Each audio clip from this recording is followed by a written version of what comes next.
Aabot sa 25 ang patay habang 15 ang sugatan sa gumuhong minahan ng ginto sa Central Venezuela. Nangyari ang insidente sa isang open pit mine na kilala bilang Bulla Loca sa estado ng Bolivar. Makikita sa video na unti-unting gumuguho ang lupa habang ang mga tao ay nagtatrabaho sa mababaw na bahagi ng minahan. Tinatayang nasa 200 manggagawa ang nagtatrabaho sa nasabing minahan. Lumipad na rin ang mga rescue teams mula sa Caracas upang tumulong sa paghahanap ng mga natabunan sa minahan. Plano ng pamahalaan ng South Africa na taasan ang kanilang ipinapataw na buwis at taasan ang kanilang paggastos para sa kanilang social grant sa gitna ng matamlay na paglago ng kanilang ekonomiya at mataas na utang.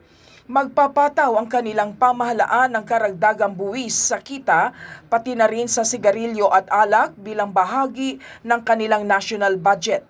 Aminado ang Finance Minister ng South Africa na mabagal ang kanilang economic performance at kinakailangan nilang gumawa ng desisyon upang makalikha ng trabaho at mapalakas ang ekonomiya.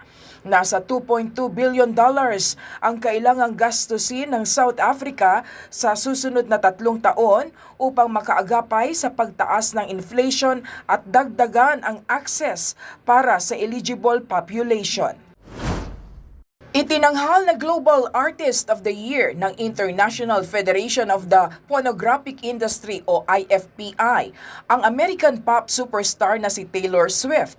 Ito na ang ika-4 niyang beses na panalo sa prestiyosong parangal kung saan kinilala muli ang kanyang 3 album, pangunguna sa music chart at record-breaking na Eras Tour. Kabilang sa naging criteria ang worldwide sales sa streaming, download at physical music formats.